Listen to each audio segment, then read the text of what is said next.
Hello friends, welcome to Seekho CA student. आज मैं हूं आपके साथ आशीष। आज हम बात करेंगे इंटरनल ऑडिट की।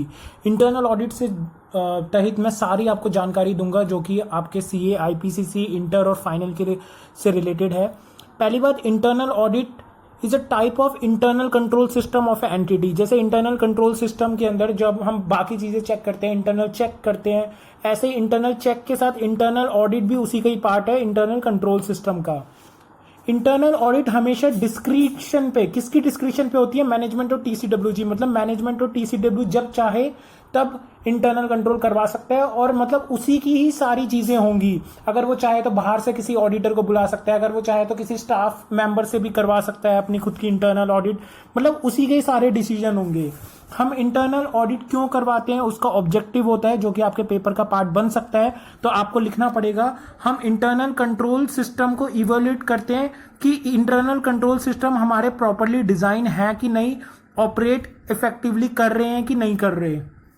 इसके अलावा हम देखते हैं examine completeness and accuracy of financial information. जो हमारी फाइनेंशियल इंफॉर्मेशन है वो हमारी कंप्लीट है और एक्यूरेट है। इसके अलावा हम चेक करते हैं कि कोई रिस्क ऑफ मटेरियल मिसस्टेटमेंट तो नहीं है हमारी फाइनेंशियल स्टेटमेंट के अंदर। इसके अलावा हम परफॉर्म करवाते हैं मैनेजमेंट ऑडिट और operational audit through internal audit. फिर इसके अलावा हम देखते हैं कि एग्जामिन करते हैं कि authorisation for purchase of sale of fixed asset. मतलब जो हम परचेज और सेल कर रहे हैं फिक्स्ड एसेट का, क्या उसकी ऑथराइजेशन जिस पर्सन को ऑथराइज कर रखा है वो सही है कि नहीं है।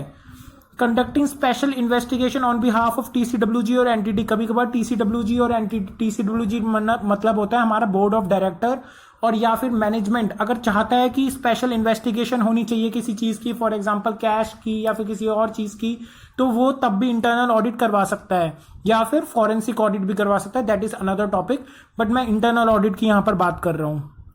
इसके अलावा कुछ और पॉइंट्स हैं, जैसे कि न्यू आइडियाज प्रोवाइड हो सकते हैं for efficient and effectively conduct of business operation से। कैसे न्यू आइडियाज आ सकते हैं? हम जब इंटरनल ऑडिट करवाते हैं तो ऑडिटर काफी चीजें देखेगा जो मैनेजमेंट और टीसीडब्ल्यूजी को बताएगा कि ये कंपनी में चेंजेस आने चाहिए जिस वजह से कंपनी और एफिशिएंटली और इफेक्टिवली काम कर सकती है। हम प्रिवेंशन करेंगे, डिटेक्शन करेंगे एंड करेक्टिव एक्शन लेंगे ऑफ फ्रॉड एंड एरर का इन फाइनेंशियल स्टेटमेंट्स। हम एग्जामिन करेंगे लाइबिलिटी ऑफ द एंटिटी के लिए, और हम एग्जामिन करेंगे compliance with the applicable law and regulation. क्या हमारी कंप्लाइंस हो रही है जो एप्लीकेबल लॉ और रेगुलेशंस है उसके लिए, तो हम वो चेक करेंगे। तो इसके लिए हम इंटरनल ऑडिट करवाते हैं। आगे क्वेश्चन हमारा होता है कि इंटरनल ऑडिट की रिक्वायरमेंट कब होती है और किस किस कंपनीज को होती है। दोस्तों, इसको आप लिख सकते हैं कि ये जो जिस सेक्शन के अंदर कवर होता है वो होता है सेक्शन 138 ऑफ कंपनीज एक्ट 2013, जो कि बताता है कि कौन कौन सी कंपनीज को इंटरनल ऑडिट करवाना जरूरी है। ऑल लिस्टेड कंपनी, जितने भी आपके लिस्टेड कंपनीज हैं जो स्टॉक एक्सचेंज के अंदर या फिर किसी भी कैलकाटा स्टॉक एक्सचेंज या फिर कोई भी मुंबई स्टॉक एक्सचेंज के अंदर रजिस्टर्ड है, लिस्टेड कंपनीज को इंटरनल ऑडिट करवाना जरूरी है।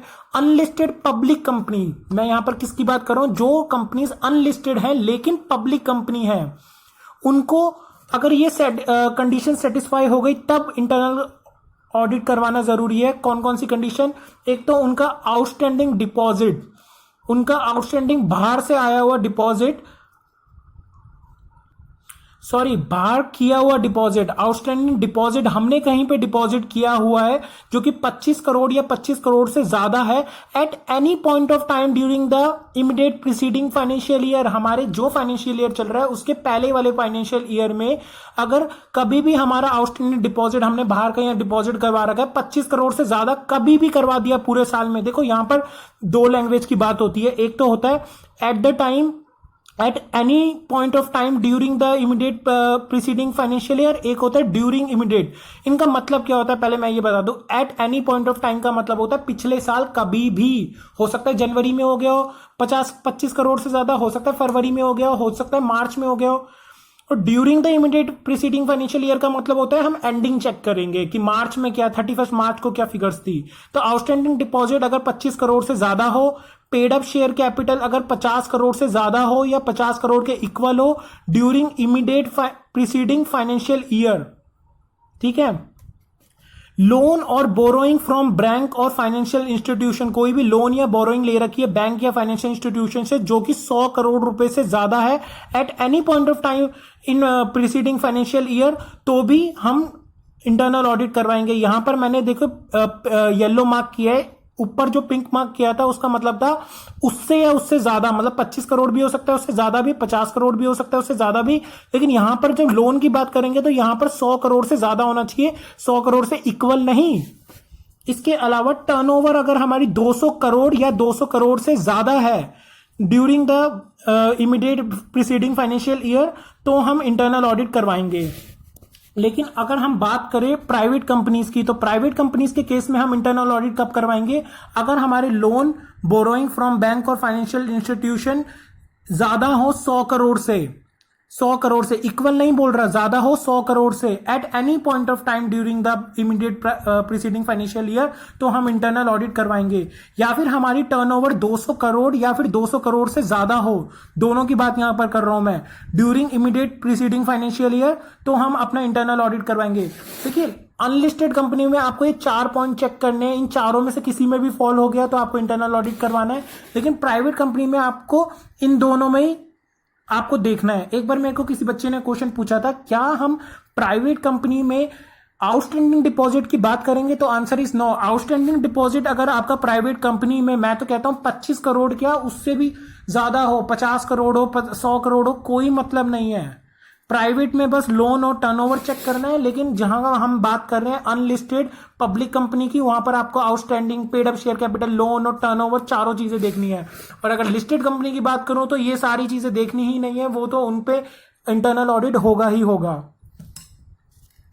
तो इसी के साथ हमारा ये टॉपिक खत्म होता है। तो हम मेरे साथ बने रहें, इस चैनल को सब्सक्राइब करें, चैनल को वीडियो को लाइक करें, इस वीडियो को जरूर शेयर करें। कमेंट बॉक्स में आपका कोई डाउट है तो आप पूछ सकते हैं। इसी के साथ मेरे चैनल पे जुड़े रहिए और इंतजार करिए नेक्स्ट वीडियो का। तो जय हिंद, अगली बार मिलते हैं।